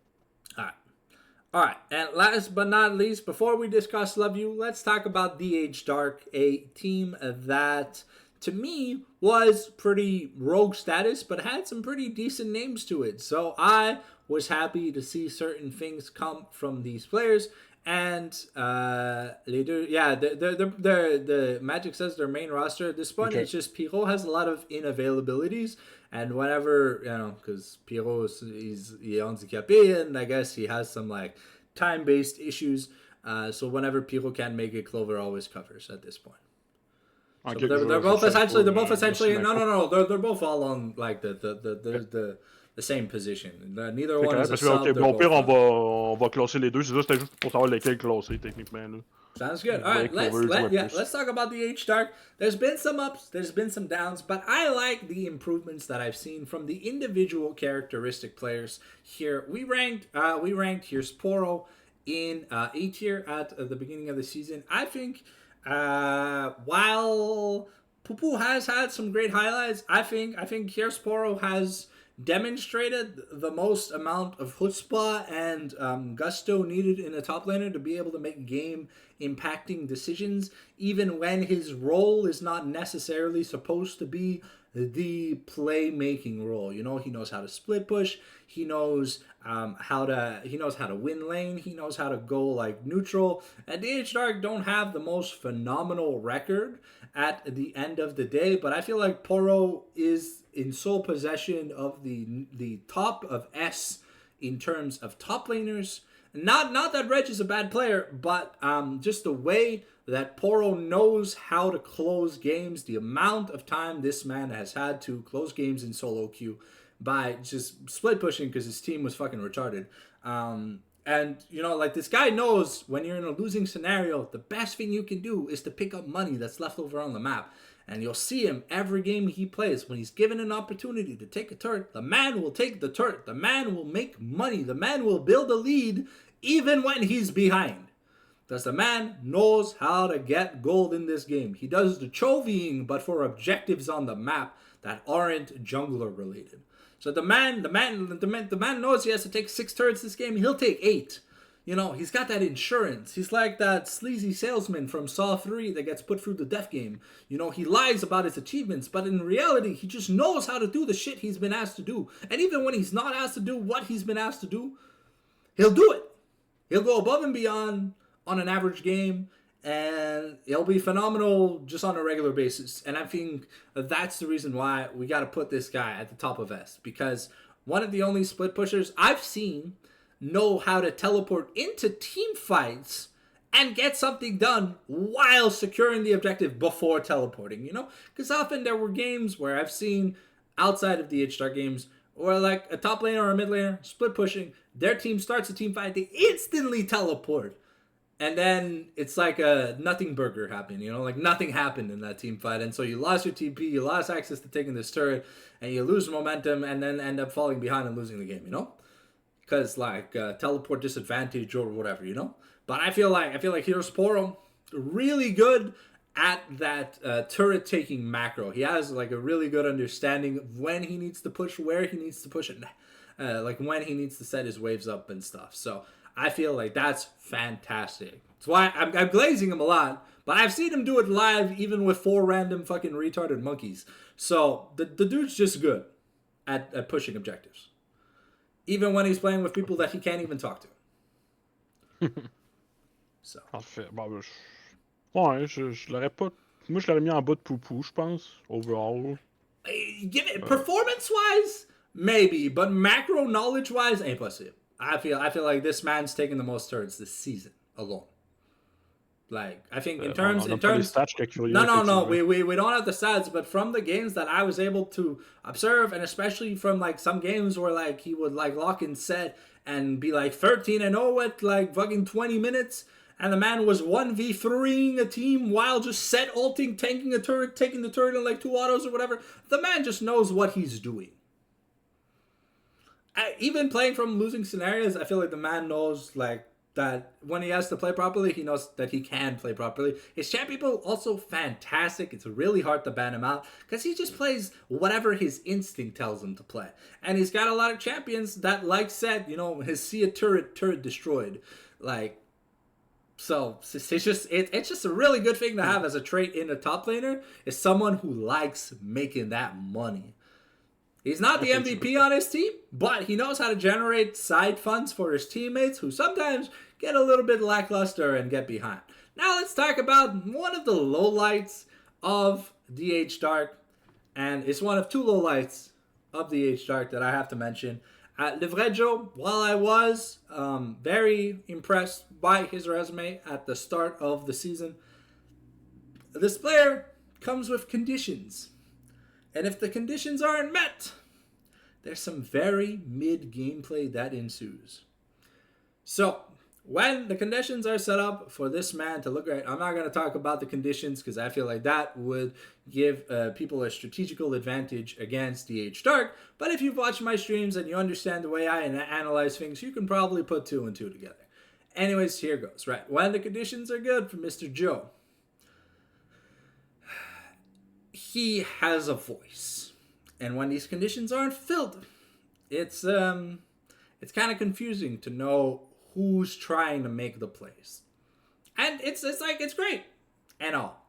But I feel like jungle roles in majority with supports are the primo shot callers on their team. Because your carries are supposed to just be able to focus on carrying the game. They're not supposed to have to do more work than they have to do, right? Your AD carry shouldn't be shot calling. He can be talking, but he should be focusing on being the DPS. Your mid laner, unless they play like fucking Malphite, Cassante, Garen, or whatever Doinby ass shit in the mid lane, you know? You kind of want them to be farming properly. You want them to be having the good rotations, the good spell rotations and stuff. You know, they kind of got to focus. They can help a bit out with the warding and with the following to an objective. But, you know, sometimes you just got to let your mid laner farm, you know? So, like, the mid laners and AD carries, I'm a lot less strict in terms of the fucking decision-making macro. In terms of understanding like how to make calls and stuff, because that's normally not supposed to be your role. If it is, it just makes your role a lot harder, a lot more stressful, and if there's a breaking point and you break, well, it's over. I feel like Le Vrai Joe had some really good games, some beyondly atrocious games, and some games where he looked like an NPC now, you know? But I feel like those good games to highlight when the conditions are met and the team looks solid, things look great. Not much complaints. But outside of those conditions being met, you know, there's a lot left to be desired. It's like, you know, you go to Saint-Hubert and you order the chicken and the chicken comes out cold instead of warm. You know, you're just like, you expected more, but you weren't given more. So that's like my example, and it's why I think I'm gonna put it. I'm comfortable putting him in the middle of A, you know, between Stardust and Wake Up. Ouais. Given the results that we had seen, like, ouais. Le Vrai Joe a une saison pas facile non plus, je dirais. C'est sûr que le Vrai Joe avait c'était plus haut en termes de d'Elo, il y avait beaucoup d'attentes au niveau du Vrai Joe. Puis effectivement, je pense qu'il y a des games où, ben, même moi, là, n'importe quelle personne, quand ta game va mal, puis là, t'arrêtes de parler en tant que jungle, puis là, la team va juste déraper à un certain If point. you're like the only one Surtout, talking, that makes it even yeah. worse because then there's absolutely zero communication and just five people yelling into a mic or five people completely silent, and then like you just hear, oh god, yes. Ouais, And ben, then ça the arrive à tout le defeat screen monde, c'est pops ça. up. Yeah, ça arrive à tout le monde là. But when you got a job, you know, like the reason why people have jobs IRL is because they're able to follow like the basic rules so that you keep your job. You know, sometimes you gotta go a little bit further beyond. You know, and if you're not able to make that happen, or you need specific things to happen in order for you to do what is considered regular in your role, that's a big detractor in my books because you know, like see. It's junglers for the most part the most hated role in the game outside of AD carry. I think they get the most amount of negativity in like solo queue games and stuff. And I get it, they have it hard, and objectives are becoming more and more and more impactful and important. And if you're just there AFK farming like you're playing fucking Truck Simulator 3.5 update 2.6, you're gonna get called a fucking bot. And you know, sometimes it sucks, but like sometimes you gotta be willing to go get that high risk high reward play style, you know, even if it's not like the thing you're used to doing. You know, you kind of gotta be willing to put your hand out there to get the like the cheese from the mousetrap. And if you're not willing to do that, well, you're gonna lose some points from me, because I see junglers as like the primo playmakers to set up their actual carries to do the things that like Viper, Ruler, Pays, and stuff. You know, the 80 carries that just pop off in team fights because they're given the proper spacing, they're given the proper CC, they're given the proper amount of room to make plays. That's what I'm expecting of a jungler, like at the highest level. But in the amateur level, you know, like if you come from a higher elo background, I'm gonna obviously expect more than someone who's like a few thousand LP beneath you, right? Like there's a difference between a Masters jungler and like a Plat jungler, right? So that's why I had high expectations of Joe, but I didn't see everything that I wanted to see to be happy. Now let's talk about Ashen. Ashen. Yeah, he's he didn't have the best season. He looked okay. He definitely looked better than Waza in certain circumstances. I'd be willing to just put him at the top of B. Very average player. Had some great games, had some really low games. Probably has some problem in terms of gold efficiency and gold usage. Apparently there were some games where he was just buying too many wards. And he like built a gold deficit because he was buying control wards. So maybe just a lack of understanding with the fundamentals and stuff. But hey, you know, like at la fin de la journée, it is what it is. You know, some players, you know, they have it all from the start, and others have to like go up an inclined hill to learn all the things that they're supposed to learn. And you know, Ashen is kind of like a middle of the pack kind of player, kind of plays it safe. There's not too much creativity, but there's not too much risk. So you know what you're getting with him. You know what his potential is from the start that you sign him, and you know what his lowlights are. So you know, like at the risque in peril, but you know, like you're getting a middle of the pack player. So you're not supposed to expect the next faker out of Ashen. But, you know, like, the guy has some redeeming plays, but, you know, he's not there to be the playmaker. Mais je pense qu'il y a eu des bons moments. Je sais pas, Yeah. parce que je vais pas tout regarder les games non plus. Là. Oh, yeah, Effectivement, no. mettons, My experience, my commentary is all from what I casted. Not like my go, but purely from, like, Eternals and stuff, yeah. Mais qu'est-ce que j'ai vu, c'est ça. C'est comme. C'est ça, il y a les trois autres mines, il y a une petite coche en dessous. Là. Je pense qu'il y a des fois, il peut avoir le clutch factor à certains moments. Là. Yeah, sometimes. But you don't know when that sometimes is. Sometimes it's random, sometimes it's known, sometimes it's unknown, you know? Like, it just is what it is. And next up, let's talk about the true star player on this roster, the player that has made me smile when I see him pop off. We got that Mr. Magic. I believe Mr. Magic has leveled up a bit since the start. Definitely developed his champion pool some more from when we started. Because when I first learned about Mr. Magic, I was his dual Q. I was his fucking support on Blossom. Man, he literally only ever played Jhin. He's come a very long way from the point of only picking Jhin. And yeah. The guy's just a pretty Good AD carry now, has some nice picks, understands build efficiency, doesn't take too many bad early trades to set himself behind with like bad backs. Because sometimes as an AD carry, it's very important to understand that, getting like a, what is it called? A serrated Dirk over a BF sword can really impact some of the things you want to do. And I think Magic's one of the players that's understood that Collector isn't like the end all be all item for every champion. Like he now has a much better understanding of like the 1300 gold back for Corki, the back timing for Ezreal. He's got a pretty good knowledge of the back timing for Jinx and stuff. And I did like the Ashe and stuff when I saw it at LTS and stuff. I saw some funny things from Mr. Magic, and I just feel like overall like, he's a pretty decently good quality player. I want to put him just in Kush above Telmo Pump because I think he's kind of leveled. I had put him exactly where Telmo Pump was at the start of the tier list, but I think he's like he's not the best AD carry we have in the league, but he's definitely one of the shining stars in like the hidden gem rosters, And on a proper team, I feel like this guy would be fantastic. But I just don't think it's the case with Dark. Even though given like all the conditions are correct for Mr. Magic to be like a superstar on DH Dark, I just don't think that's a roster for him. I think he'd be better, more suited on a roster where maybe there's a different jungler and top laner. But yeah. Now moving on to the support, it's a little bit confusing because yes, there were a lot of not role swaps, but there were a lot of substitutions for Clover during the season. Where at the start of the season, it was just Pirou, and then Pirou ran into some time issues. So Pirou didn't get to play the most amount of games, and Clover kind of had to clutch up. It started off badly, but Clover kind of proved that when they're on the champions that they're meant to play, they look fantastic. But then when, like we said about Stormwing, when they're forced to cook, they don't know how to cook.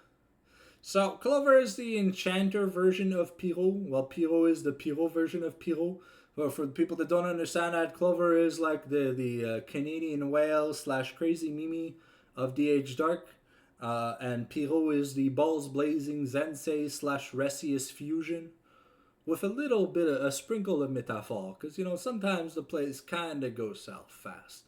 But, that's the sprinkle of metaphor. Let's start by ranking Clover. Clover only played like, I don't know, Magic, if you're still here, if you can correct me. I think Clover only played like 3 sets, like 3 of the 7 series, or was it like 4 or something? Au moins 2. J'ai vu au moins 2. Je pense I saw at least 2. I think I casted at least 2 to 3 series that Clover was a part of or whatever.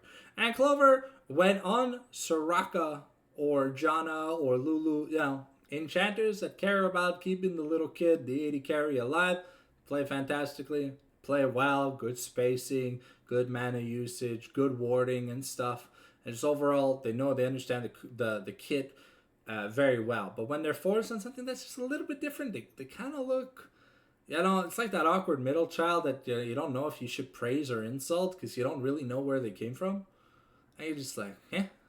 So for that reason, I would put them in Kush under Canadian Whale, just because we haven't really seen much time to see them flourish, and I feel like if they're going to be the mainstay for playoffs, I think the play style and the way the teams are going to be drafted for Dark are going to be very different than if Pirou is the active support here. So I put her just under Canadian Whale because. I don't know if Clover's a guy or a girl, but they're like a kind of worse version of Canadian Whale at the end of the day. But we don't. I don't personally. I don't have enough experience to make like a more accurate reading. I've just seen them play enchanters. Like literally, I've just seen them play enchanters. I don't think I've seen. Moi, j'ai vraiment peur pour le je te désolé de te couper là. C'est vraiment le champion pool qui me fait peur. Si la Clover joue la série, le 5 games au complet, j'ai vraiment l'impression que le champion pool va faire mal là, versus n'importe qui d'autre. Oh yeah, 100%. Especially if this was like real Fearless and not soft Fearless. But yeah, no. Clover's champion pool is definitely a glaring issue. But for the highlights that Clover does have, Clover looks good. But, in the sense of we've only seen a few games, so we don't really know the peak potential that could be from what it was. Now let's get back to Pirou. I would be willing to put Pirot just a little bit, like one cush over Canadian Well, just like downgrade him a single like line from where he was, because he's still, he gets into people's head, has these weird, wild, wacky picks. But he didn't get the most amount of time to play. There was a lot of times where Clover had to come in and take over for Pirot because Pirot had inavailabilities. So, I wasn't able to get like a firm adjustment of did he do better, did he do worse. Overall, it didn't look as clean as some of the things that I had seen him do when we played games, and it's just like the for fun shit. And his clutch factor just didn't feel as strong as it was in my analysis at the start before the season started. Ouais, ben c'est ça, effectivement, c'est dur de classer le support pour ces équipes-là, vu que les deux se sont partagés, mais Yeah. overall, comme ça, je pense que ça a de l'allure pour le classement Okay. Now pour le let's moment. let's talk about the team that you've been waiting for us to talk about. It's time to get our bibs on, to get the guac guac sucking out of the way. Let's talk about Love You, a team that came out of nowhere, kind of just showed everyone up and showed that hey, you don't have to be an established org to get anything done. Sure, they have a Ninetale Fox player and some old DH members, but there's a lot of fresh new talent, I want to say, or not as well known talent in from the scene that aren't like exactly exclusive to an organization. So let's talk about Reg. I feel like Reg has had like an okay to good season. I'm not the most impressed when it comes to top lane behavior. Like he's shown that he can play properly, play well, and gap people like Pina and stuff.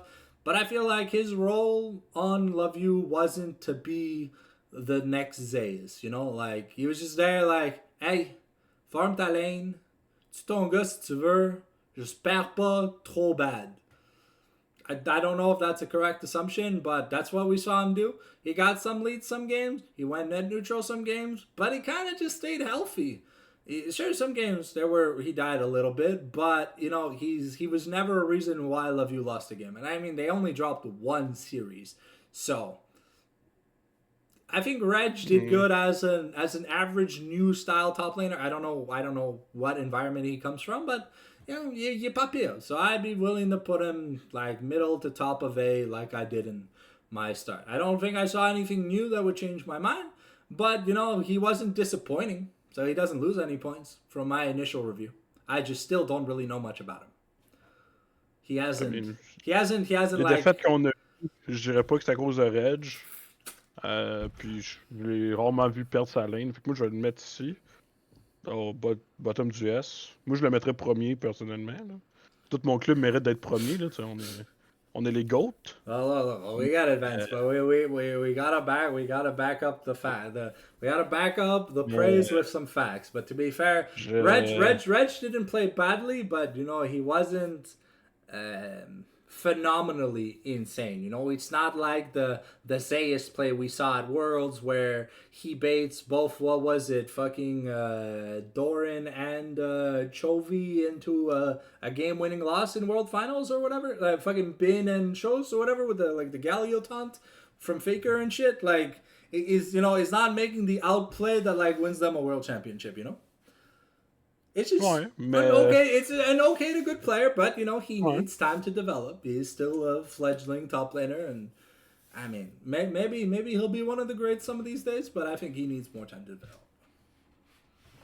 Ouais, c'est sûr que mécaniquement, Reg, puis c'est la même chose pour Dragwell. Mécaniquement, Reg puis Dragwell, ça paraît que c'est plus des joueurs de solo queue. Yeah. Ils sont vraiment bons mécaniquement. Ça pour ça.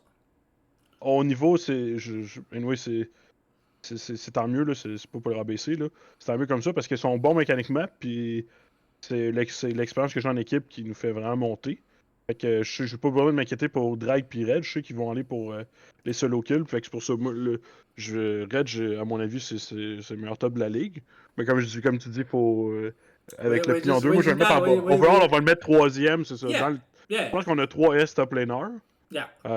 Puis c'est pas mal ça. Yeah. Parce que j'ai pas vu d'autres top jouer Ilaoi ou Shivana ou des champions comme ça pendant la saison, là, à ce niveau-là. That's good. Let's talk about you. and now you can't really comment because it's you. But I liked what I saw. You kind of redeemed yourself from your horrible loss in the Sushi Cup, which was very disappointing to see. But if you kind of, you leveled up, you went to a new team environment, you got some new squad mates, people that you probably weren't too familiar with, and you kind of made a good job. The primo shot caller on your team. You have really decent to good jungle macro. You've had some clutch smites. Your champion pool's not dog shit. And I'm comfortable in saying I'd probably put you at the top of S. You've edged out Spica, especially because the last time you guys faced, it was pretty clear that you kind of had the upper hand in the player versus player matchup.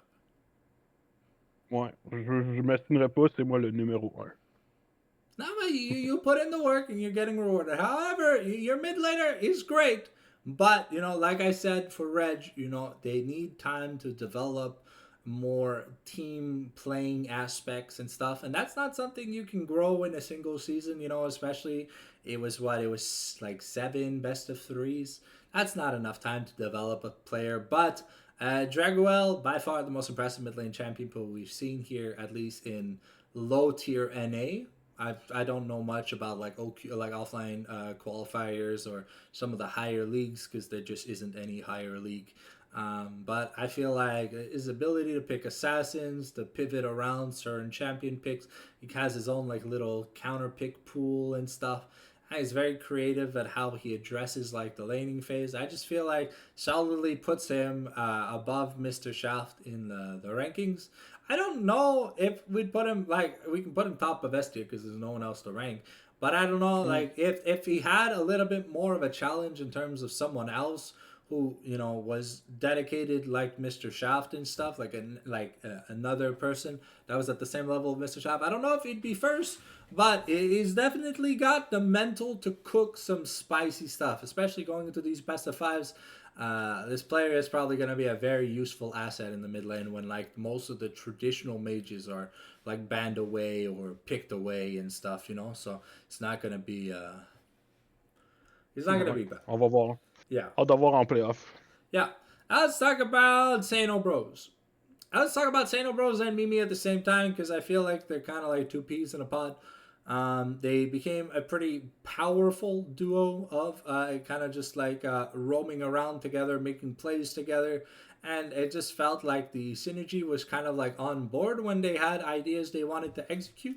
I'm willing to put Sano Bros above Mr. Magic, just given the fact that we've seen Sano carry quite a few games and he looks clean mechanically. Still a little young in terms of the player experience wise, and doesn't come from the most, I think, established background.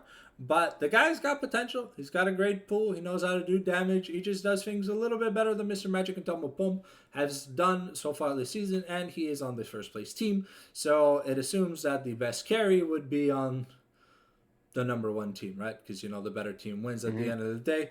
And let's talk about Mimi. Mimi, straight upgrade to Canadian Whale, still only really plays Enchanters, isn't really ready to cook that hard with the Rakan or the Bard or other things like that. Or maybe I'm just throwing some allegations and I'll be proven wrong in playoffs.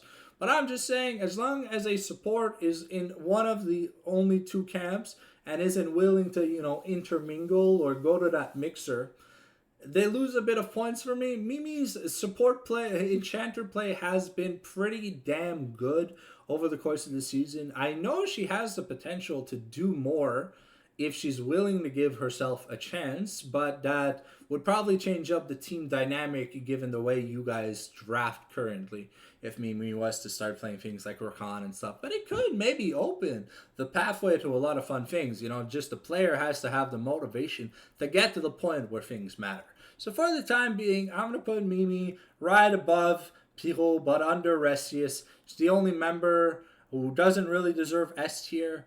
For the time being, for the simple fact that I just don't feel like that she's pushed herself to the point where she can, claim that status. I want to be proven wrong, Mimi. If you are watching this part of the podcast, so if by playoffs you change my mind, maybe in the next tier list, you'll be in the greener pastures, as they say. But for the time being, you get a limited amount of points only playing champions from a single of the two camps that we have available in the bot lane. And that's gonna wrap up pretty much our tier list ranking. We're gonna talk a little bit about the playoffs race and our expectations and stuff, but it's probably gonna be like 5 minutes, 10 minutes at most. It's not gonna be that big of a long summary. So if you don't mind, can you link me the playoff bracket? Ouais, ben je vais mettre l'image là pour l'instant, en haut de la tier list, fait que tu vas l'avoir sur le stream. Sinon, Yep. tu peux descendre juste descendre en bas, là, au pire des pires. All right. But is this the well? I see the classement, but do you have the bracket itself so we can talk about the matchups? Tu vois pas l'image. Oh, ouais, tu vois pas l'image des playoffs? Je comprends pas. No, I see classement. I don't know. Attends, là. That's all I see. I don't know if Ouais, you're je watching the sais pas si stream. on chie. I Ouais, can c'est ça, je scroll regarde. down further, but I don't Ouais, think parce there's que j'ai anything. une image ici, c'est pour ça, mais. Non, je vais te le link, là, mais j'ai. I can J'avais refresh the mis. page. Give me a second, I'll Au refresh. pire, Yeah, I'm signed in as. Oh, okay, there we go. Okay. tu le vois-tu, là? Yeah. Okay, we see it on stream. All Parfait. right. So last but not least, we're going to be talking about. Well, I'm mainly going to be talking about because someone who's not playing in round one can have a little bit of an opinion, but I think it's going to be more opinionated from me because I'm going to be casting some of these games. So first and foremost, we got DH Dog versus Mr. JC Fan Club. I think that's going to be the first. Correct me if I'm wrong. It's the first of the two games. It's the game played on Saturday. Ouais, demain. Demain, 8h. Sounds good. And the DH and Hydro-Québec is being cast by Canal, right? Did Canal Je make the vais little aller. message or whatever? If you look in Ouais, 8h30. 6h30 le 23 mars, fait que dimanche. Okay. Oh wait. He says DH Dark versus Mr. JC Fan Club. Non, Okay. non, Hydro-Québec contre DH dimanche. Okay. Sounds good. All right. So, in my opinion, we have two pretty good top laners fighting the two like in terms of like the team summaries. We got two great top laners. We got two good junglers. Two really, I want to say, it's Cedric, the AD carry for JC. Oui, oui. Yeah. Okay. So we got two great AD carries fighting it out. Why'd my thing scroll up? Sorry. Yeah. So overall, I feel like this is going to. I hope DH Dark is going to fulfill the conditions for Le Vrai Joe, so we can get a real interesting 5-game series. I would hate to see a 3-0, but if we had to see like a 3-0 or a 3-1, given the last games we saw played, unless Mr. JC Fan Club starts drafting a little better to probably protect Dars a little bit more, I want to give the edge to Dark. Because we've seen what happens when Dars gets perma banned out, and then he's forced to play champions that he can't really cook on, and therefore he doesn't cook, and then therefore like the clutch edge factor of like having a great top laner for JC Fan Club just kind of goes out the wind, and then things just kind of explode. So if things go well for JC Fan Club, and if the conditions are set for DH Dark, I think we're gonna have a banger 5-game series, probably like 1-1, 1-1, and then 1 to game 5. I don't think it's gonna be a 2-0 into a reverse sweep, but that's what I'm expecting for this series. Now, Parfait. Fait que DH Dark qui part, je vais les mettre tout de suite pour ta prédiction. Yeah. And then next up, we got DH versus Hydro-Québec. I think this was the first game of the season where, what did Hydro-Québec take an upset win? Or did DH win? Il me semble que oui, il avait gagné 2-1, si je ne me trompe pas. Let me just scroll back up, like all the way Peut-être la up. deuxième semaine, effectivement. Yeah, Fan Club won 2-1. Fan Club won 2-1. Sorry, Hydro-Québec won 2-1. Oh, wait. Am I stupid? No, wait. Yeah, okay, yeah. Hydro-Québec won 2-1. Sorry, I was looking at the wrong thing. So, yeah. I hope Pina has gone over his NPC style behavior and just tries to play more properly, because if not, I think Stormwing is going to run him over.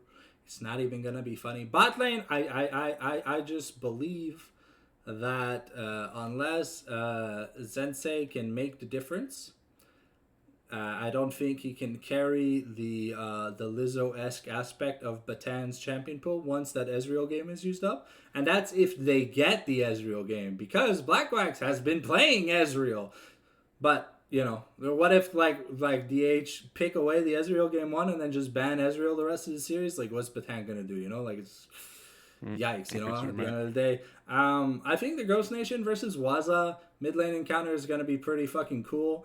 And the what is it? Who's the jungler for Hydro Quebec? C'est Wake Up.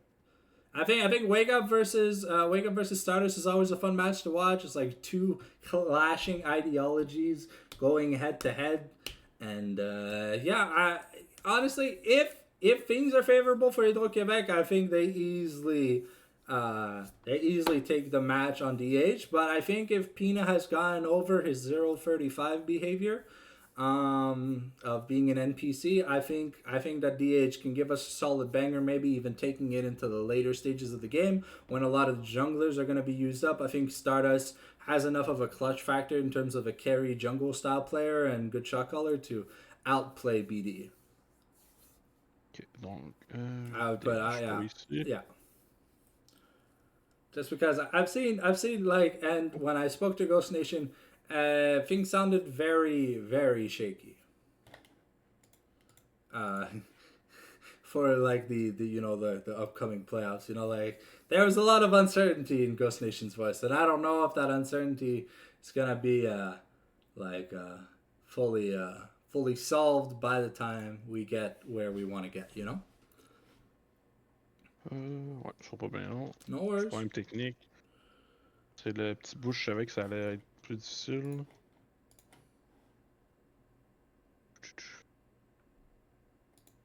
Image, copier.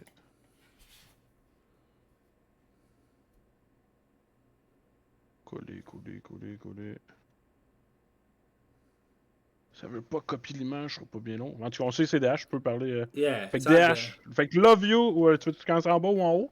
Yeah, we'll start on top while you work on technical difficulties if you're able to solve it by then.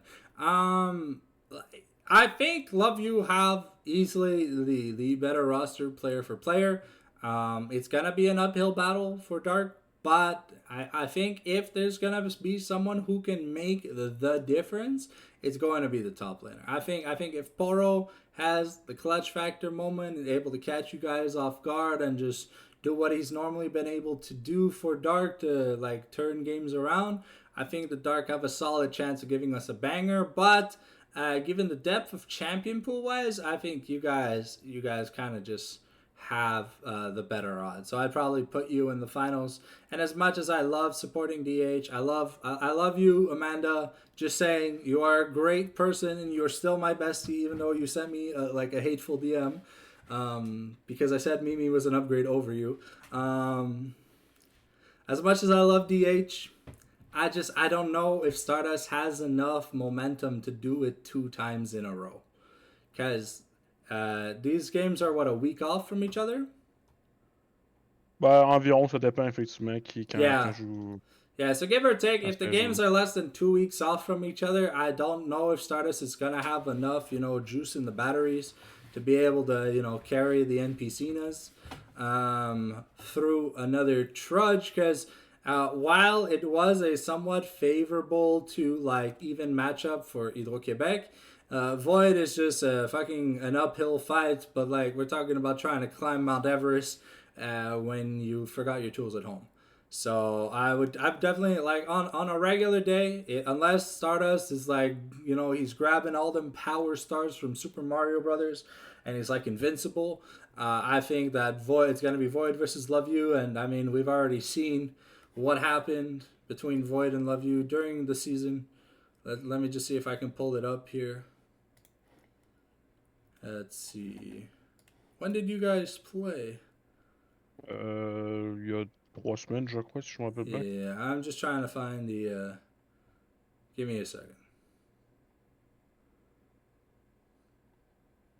I'm looking... Okay. Now, we already saw how clean of a 2-0 that was for you guys.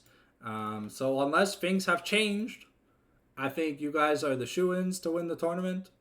But maybe Void. Maybe there's some poo poo factor, or there's some Mr. Shaft factor that's gonna come into play and really make a difference. Maybe Tamo Pomp is gonna play the series of his life, and really start to build a gap between him and Sano in the bot lane. Like it just really depends. Is how clutch can the Voiders be? If they're not clutch, you guys take it easily. But if they're clutch, maybe we get a I don't know 5-game finish with I don't know who's gonna finish at the finish line.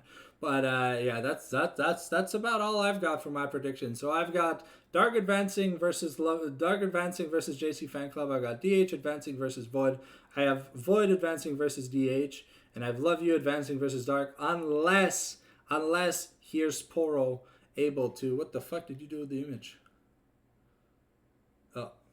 J'essaie de copier autre chose, mais ça Yeah, fait it's like I kind of disappeared on the screen for a second, but it's fine. And then I have a tight best, unless things have changed. I don't have a tight best of 5, but if Void have the insane super omega clutch factor, I think that we can get a hella big 5-game banger.